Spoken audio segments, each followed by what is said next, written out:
Good day dear students. मैं doctor Maina Nirvan राजनीति विज्ञान प्रथम वर्ष की क्लास में आप सभी का स्वागत करती हूँ। हम चर्चा कर रहे थे राज्य की उत्पत्ति के सिद्धांतों पर और इसके अंतर्गत हमारा बिंदु चल रहा था राज्य की उत्पत्ति का सामाजिक समझौता सिद्धांत। और सामाजिक समझौता सिद्धांत में हमने देखा कि सामाजिक समझौता सिद्धांत के प्रतिपादक हॉब्स, लॉक, रूसो है और इन तीनों विद्वानों ने राज्य की उत्पत्ति एक समझौते के द्वारा मानी और समझौते का आधार या अपने पूरे सिद्धांत को समान बिंदुओं से अपने इन सिद्धांत की व्याख्या करने का प्रयास किया है। यानी इनके समझौते के आधार समान है लेकिन समझौते का स्वरूप भिन्न भिन्न है और जिन बिंदुओं पर इन्होंने अपने सामाजिक समझौते सिद्धांत की व्याख्या की है उन बिंदुओं का स्वरूप भी भिन्न है।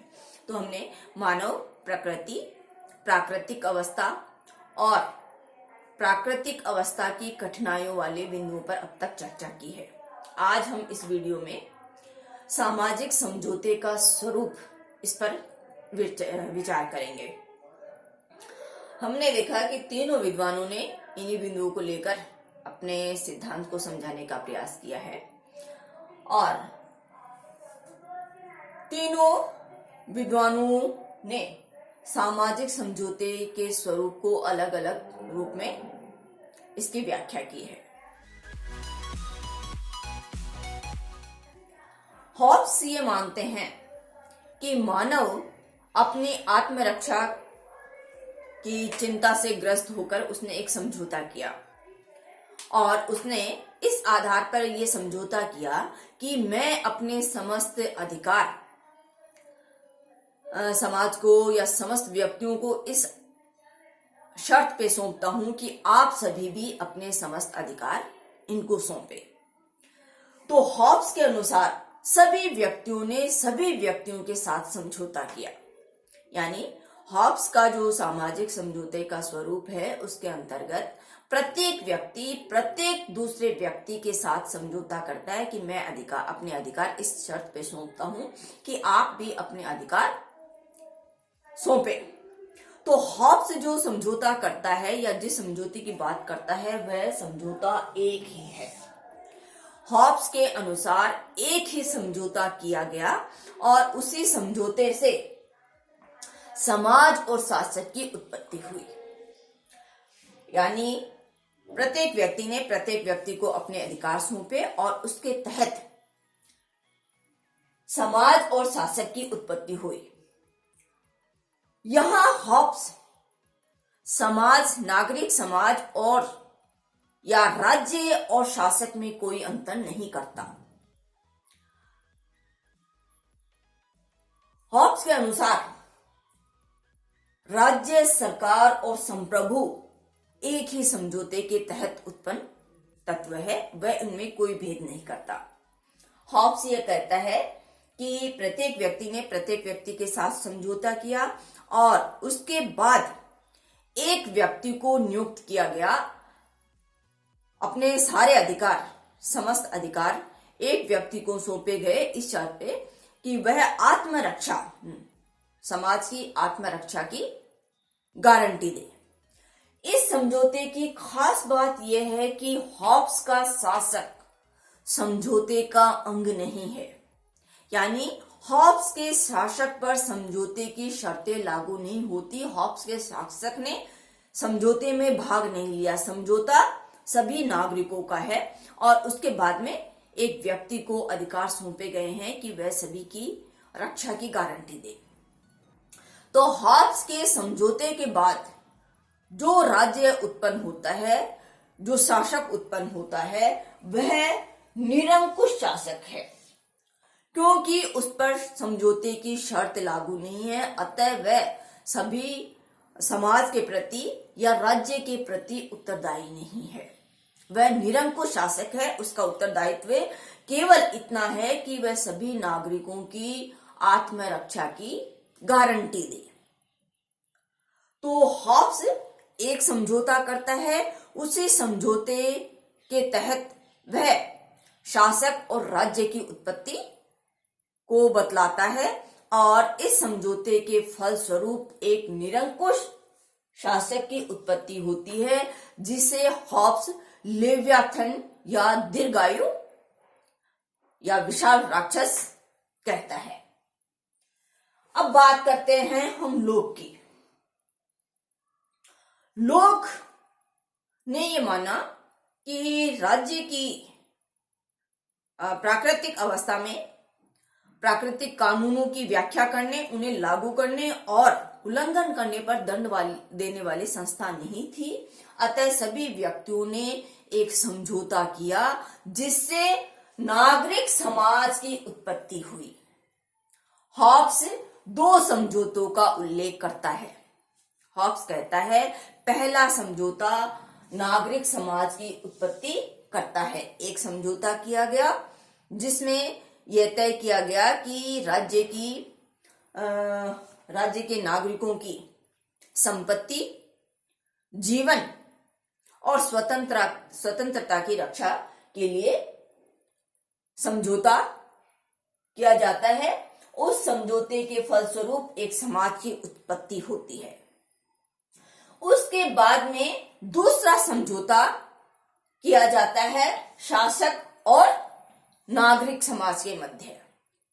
पहले समझौते के द्वारा केवल नागरिक समाज की उत्पत्ति होती है। दूसरा समझौता नागरिक समाज और शासक के मध्य होता है जिसमें शासक भी समझौते का अंग है, यानी शासक पर भी समझौते की शर्तें लागू होती है और इस समझौते के फलस्वरूप जो शासक उत्पन्न होता है वह सीमित शक्तियों वाला राज्य है, यानी सीमित राजतंत्र की कल्पना लॉक इस समझौते के तहत करता है। यहां लॉक ने शासक और राज्य के मध्य अंतर किया है।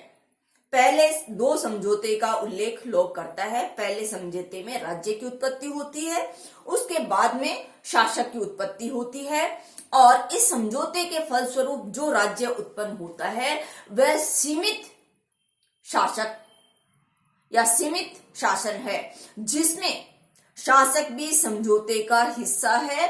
शासक पर भी समझौते की सारी शर्तें लागू होती है और शासक को इसलिए नियुक्त किया गया है कि वह व्यक्ति की जीवन, स्वतंत्रता और संपत्ति की रक्षा करे। अगर शासक इस कार्य में असफल होता है तो नागरिक समाज को या राज्य को यह अधिकार है, नागरिकों को यह अधिकार है कि वह उस शासक को पदच्युत करके नया शासक नियुक्त कर सकता है। तो यहाँ सीमित राजतंत्र की बात लोक कहता है। लोक ये कहता है कि अगर शासक अपने दायित्वों की पूर्ति करने में असफल रहता है तो राज्य नष्ट नहीं होता, राज्य यथावत बना रहता है। नए शासक की उत्पत्ति फिर समझौते के द्वारा की जाती है। लेकिन हॉब्स ये कहता है कि अगर शासक जो कि निरंकुश है वह व्यक्ति के अधिकारों की रक्षा नहीं करता है और उस शासक को अगर समाप्त कर दिया जाता है, उस शासन को समाप्त कर दिया जाता है तो नागरिक समाज पुनः आदिम अवस्था में या राज्य के पूर्व का जो प्राकृतिक राज्य है, प्राकृतिक अवस्था है, उसमें पहुंच जाएगा, यानी राज्य भी समाप्त हो जाएगा। अब बात करते हैं हम रूसो की। रूसो ये कहता है कि जब निजी संपत्ति और जनसंख्या वृद्धि के फलस्वरूप प्राकृतिक कानूनों में प्राकृतिक अधिकारों के उपभोग में बाधाएं उत्पन्न होने लगी, तब राज्य नागरिकों ने, व्यक्तियों ने एक समझौता किया जिसमें यह कहा गया कि हम एक समझौता करते हैं जिसमें पूरे समाज की रक्षा की गारंटी, पूरे समाज की या सभी व्यक्तियों के प्राकृतिक अधिकारों की और स्वतंत्रता की रक्षा की गारंटी प्रत्येक व्यक्ति द्वारा दी जाएगी और एक समझौता होगा जिसके तहत सामान्य इच्छा की उत्पत्ति होगी। यानी समझौता किया जाएगा प्रत्येक व्यक्ति का समाज के साथ या सभी नागरिक समूह के साथ, और जो समझौते के फलस्वरूप जो शासक उत्पन्न होगा या जो सत्ता का स्वरूप आएगा वह सामान्य इच्छा वाला होगा। सामान्य इच्छा की उत्पत्ति इसके तहत होगी। यानी पूरे समाज के साथ समझौता, और यह समझौता रूसो भी हॉब्स की तरह एक ही समझौते का उल्लेख करता है, और उस समझौते के फलस्वरूप एक सामान्य इच्छा की उत्पत्ति होती है, जिसमें प्रत्येक व्यक्ति सामान्य इच्छा को या समाज की सामूहिक इच्छा को, सामूहिक शक्ति को अपने अधिकार सौंपता है। सामान्य इच्छा को ही रूसो संप्रभु या शासक कहता है। रूसो के शासन समझौते के फलस्वरूप जो राज्य उत्पन्न होता है वह लोकतांत्रिक शासन है। यानी पूरे समाज पर शासन, यानी सभी व्यक्ति अपने अधिकार सामान्य इच्छा को सौंपेंगे या समाज की सामूहिक शक्ति को सौंपेंगे, जिसे सामान्य इच्छा का नाम दिया गया है। और यह सामान्य इच्छा सभी नागरिकों के सामान्य हितों का प्रतिनिधित्व करने वाली है। इसमें प्रत्येक नागरिक की अपनी इच्छा सन्निहित होगी। यानी रूसो ये कहता है कि प्रत्येक व्यक्ति समाज को अपने अधिकार सौंपता है और समाज का अंग होने के फलस्वरूप वह उन अधिकारों को पुनः प्राप्त कर लेता है। यानी प्रत्येक व्यक्ति का अपने ऊपर शासन।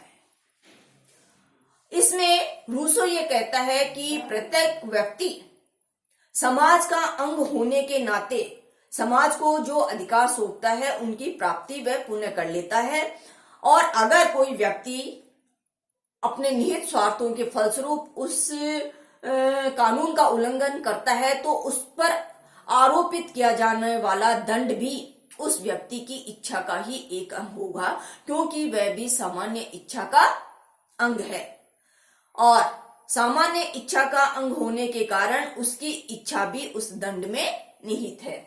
तो रूसो समझौते के फलस्वरूप सामान्य इच्छा की उत्पत्ति की बात कहता है। यह सामान्य इच्छा ही सर्वोच्च संप्रभु है, सर्वोच्च सत्ता है। रूसो एक ही समझौते के द्वारा शासक एक ही समझौते का उल्लेख करता है, और उस समझौते के फलस्वरूप लोकतांत्रिक शासन की या लोकतांत्रिक राज्य की उत्पत्ति होती है। तो इस तरह